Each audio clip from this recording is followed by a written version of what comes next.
देखिए, हजारों साल पुराने हमारे ग्रंथों में एक शहर का जिक्र आता है, द्वारिका, श्री कृष्ण की महान नगरी।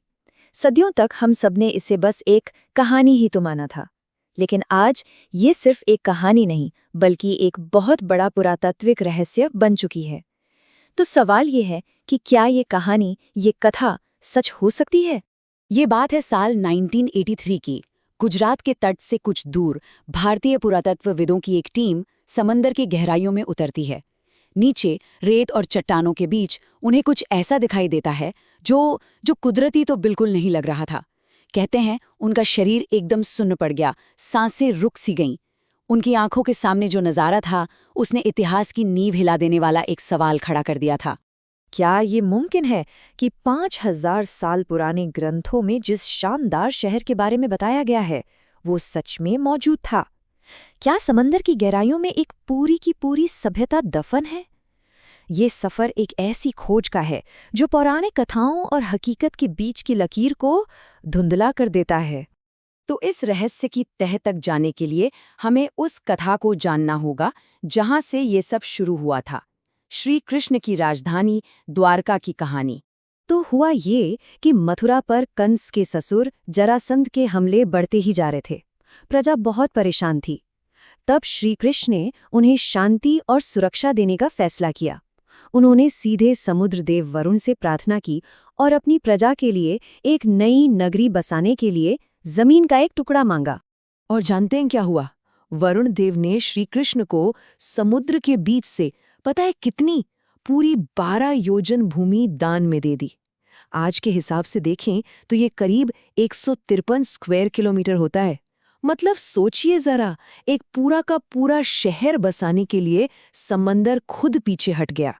और उस जमीन पर जो शहर बसा उसकी भव्यता तो कल्पना से भी परे थी। भागवत पुराण के हिसाब से द्वारका में 9 लाख से भी ज्यादा आलीशान महल थे। जी हाँ, आपने सही सुना, 9 लाख। ग्रंथों में लिखा है कि इसकी दीवारें सोने की थीं और फर्श चांदी के। इमारतों में हीरे और बेशकीमती रत्न जड़े हुए थे। और सिर्फ यही नहीं, ये शहर अपने वक्त से कहीं आगे था। यहाँ एक बहुत बड़ा बंदरगाह था जहाँ व्यापार के लिए खास डॉक्स बने थे। और शहर में सिंचाई की ऐसी व्यवस्था थी जो उस युग में सोची भी नहीं जा सकती थी। लेकिन सवाल तो यही है कि अगर ये नगरी इतनी शानदार और ताकतवर थी तो फिर ये गायब कैसे हो गई? यहीं से कहानी में एक बेहद दुखद मोड़ आता है। एक ऐसी भविष्यवाणी का मोड़ जो अपने साथ विनाश लेकर आई। द्वारका का भाग्य असल में 2 श्रापों से जुड़ गया था।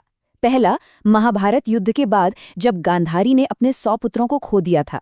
उन्होंने दुखी होकर श्री कृष्ण को श्राप दिया कि जिस तरह मेरे वंश का नाश हुआ, ठीक वैसे ही तुम्हारा यदुवंश भी आपस में लड़कर खत्म हो जाएगा। और दूसरा श्राप ऋषियों ने दिया।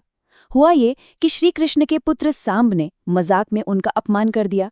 गुस्से में ऋषियों ने श्राप दिया कि सांब एक ऐसे लोहे के मूसल को जन्म देगा जो पूरे यदुवंश के विनाश की वजह बनेगा। और हुआ भी बिल्कुल वैसा ही। वो श्राप सच होने लगे। सांब को एक लोहे का मूसल मिला। राजा उग्रसेन ने घबराकर उसे पीस के पाउडर बनवाया और समंदर में फेंकवा दिया। लेकिन उसका एक छोटा सा टुकड़ा एक मछली निगल गई, जो बाद में जरा नाम के एक शिकारी के तीर का हिस्सा बना। फिर वक्त के साथ यदुवंशियों में अहंकार भर गया और एक त्योहार पर नशे में धुत होकर उन्होंने एक दूसरे को ही मार डाला। इसके बाद श्री कृष्ण एक जंगल में चले गए, जहां उसी शिकारी ने हिरण समझकर उन पर तीर चला दिया। और जैसे ही श्री कृष्ण ने इस लोक को त्यागा, समंदर ने अपनी दी हुई जमीन वापस ले ली और पूरी की पूरी द्वारका नगरी जलमग्न हो गई। सदियों तक ये कहानी बस किताबों में ही जिंदा रही। लेकिन फिर 20वीं सदी में कुछ लोगों ने एक सवाल उठाया, क्या हो अगर ये सिर्फ एक कहानी ना हो? और बस यहीं से शुरू हुई दशकों तक चलने वाली एक अविश्वसनीय खोज। इस खोज के जो नायक थे, उनका नाम था डॉक्टर S.R. राव।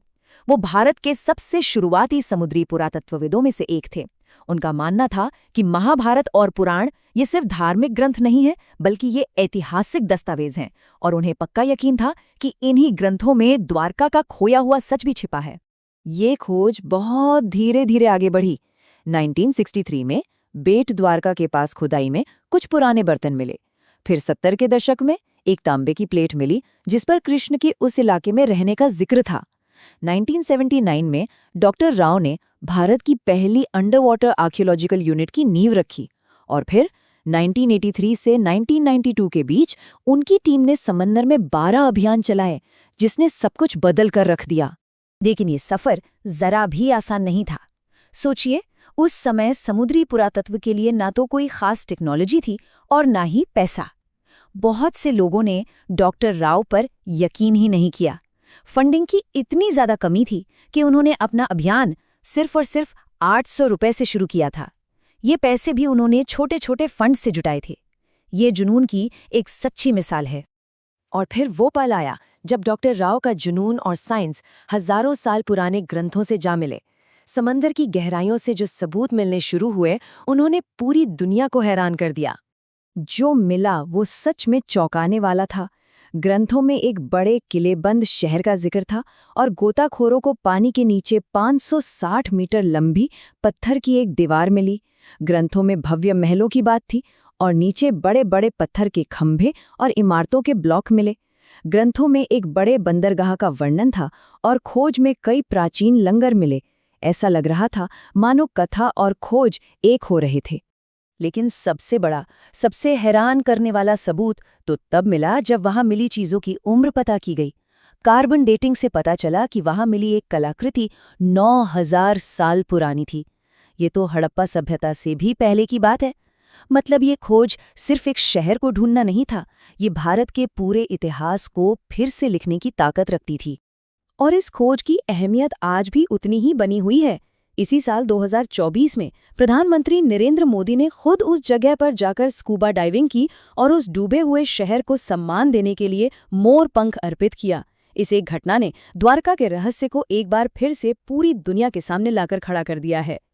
तो इन सारे सबूतों के बाद हम घूम फिरकर फिर से उसी सवाल पर आ जाते हैं, द्वारका ये एक पौराणिक कथा है या फिर इतिहास? अब देखिए, इस डूबे हुए शहर के लिए दो बड़ी एक्सप्लेनेशंस हैं। एक तो है मिथोलॉजिकल रीजन कि श्री कृष्ण के इस दुनिया से जाने के बाद श्राप के कारण समंदर ने शहर को अपने अंदर समा लिया। और दूसरा है प्योरली साइंटिफिक रीजन, इसे कहते हैं sea level rise theory. Scientific data ये साफ साफ दिखाता है कि करीब 5 से 7 हजार साल पहले ग्लेशियर्स पिघलने की वजह से दुनिया भर में समंदर का लेवल बहुत तेजी से बढ़ा था। और जाहिर है, जब ऐसा होगा तो किनारे बसे शहर तो डूबे जाएंगे। यहाँ एक बहुत जरूरी बात समझने की है। क्या पता ये दोनों बातें एक दूसरे के खिलाफ हो ही ना। हो सकता है कि श्राप की कहानी उस भयानक प्राकृतिक घटना को समझाने का एक तरीका हो। यहाँ जो सबूत मिले हैं वो यही बताते हैं कि शायद आस्था और विज्ञान दो अलग अलग रास्ते हैं जो हमें एक ही सच्चाई की तरफ ले जाते हैं। द्वारका की एक खोज दिखाती है कि सच और संस्कृति को मिटाया नहीं जा सकता, चाहे वो कितनी ही गहराई में क्यों न दफन हो। और ये हमें एक बहुत बड़े सवाल के साथ छोड़ जाती है। अगर द्वारका का वो शानदार शहर सच था, तो हमारी और कौन-कौन सी पौराणिक कथाएं हैं जो असल में इतिहास हैं और बस खोजे जाने का इंतजार कर रही हैं।